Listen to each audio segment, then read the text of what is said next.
Bonjour à toutes et à tous, très heureux de vous retrouver ce lundi 16 septembre 2024, une journée importante pour la Fédération française de motocyclisme puisque ce matin, nous avons procédé à notre Assemblée générale élective. Comme vous le savez, j'ai porté une liste composée à parité d'hommes et de femmes qui a été élue par les motoclubs, les comités départementaux et les représentants de nos ligues.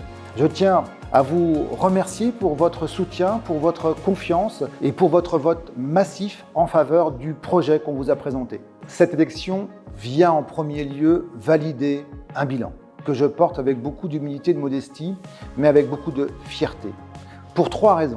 La première, c'est que, souvenons-nous, la mandature 2020-2024, elle a débuté en plein Covid. Nous avons su faire preuve d'innovation, de réactivité, d'intelligence collective. Deuxième élément clé de ce bilan, nos indicateurs.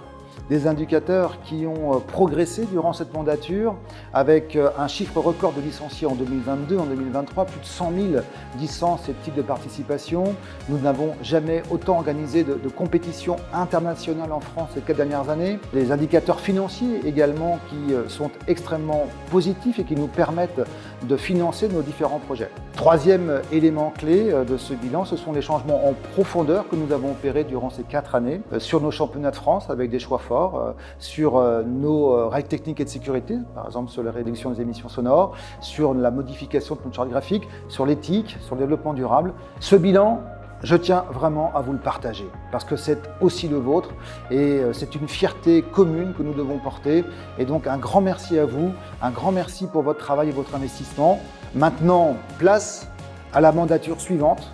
Il faut qu'on s'inscrive dans cette continuité, il faut qu'on s'inscrive dans ce dynamisme, à savoir dans un premier temps le développement de notre sport, ça passe par les jeunes, ils constituent l'avenir de notre sport, donc il faut maintenir les efforts en leur direction, ça passe par les écoles labellisées, le regard que l'on porte aussi sur les jeunes, sur nos championnats de France, mais aussi championnats régionaux. Je crois qu'il faut vraiment qu'on soit extrêmement attentif à la qualité des manifestations et des courses que l'on peut leur proposer, des nouveaux publics.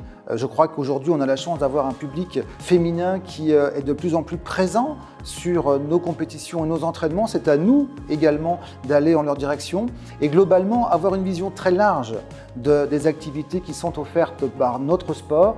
Il y a aujourd'hui beaucoup d'activités de roulage avec des pilotes qui ne sont pas licenciés. À nous de leur vendre un projet fédéral parce que plus nous serons nombreux, plus nous pourrons défendre la vision de notre sport et plus nous pourrons défendre notre passion. Le haut niveau constitue également un enjeu majeur pour la fédération. Un sport, il rayonne à travers ses champions. À nous d'être extrêmement attentifs à faire en sorte que nos championnats de France, nos filières de haut niveau permettent à nos meilleurs jeunes de pouvoir s'exprimer le plus tôt possible au niveau international.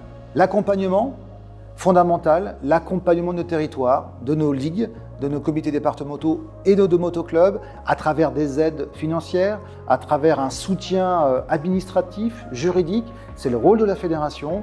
Nous le faisons depuis des années. Nous allons évidemment veiller à le maintenir, à l'améliorer, à l'affiner pour être vraiment dans l'accompagnement le plus précis possible sur nos territoires. Un autre point que nous allons vraiment travailler sur cette mandature, les bénévoles. Ils sont au cœur de la vie de notre fédération et de façon générale au cœur de la vie de notre pays. Le mouvement associatif est vraiment une chance et une richesse pour notre pays. Donc à nous de travailler sur des supports de formation, à nous de nous approprier les nouveaux outils de formation pour faire en sorte que les plus jeunes bénévoles se retrouvent très facilement dans notre monde fédéral. Nous avons également une obligation en termes de développement durable. Nous allons donc continuer à consolider la politique de réduction des émissions sonores que nous avons entamée par le passé avec une réduction et un meilleur contrôle. Nous allons également travailler à la réduction des émissions carbone de nos activités en entraînement et en compétition. Nous allons enfin nous rapprocher et affiner, consolider les relations que nous pouvons entretenir avec la filière d'excellence des sports mécaniques. C'est une chance pour notre pays que de pouvoir compter sur des belles entreprises françaises qui sont dans l'innovation et la recherche. À nous, fédération, de travailler avec elles pour faire en sorte que nous puissions valoriser cette filière. Pour conclure, nous portons une vision, nous portons un projet, une ambition pour la fédération. Nous souhaitons également que vous, dirigeants de motoclubs, bénévoles, officiels, licenciés, pilotes, vous vous appropriez ce projet parce que c'est notre projet et vous en êtes les premiers ambassadeurs.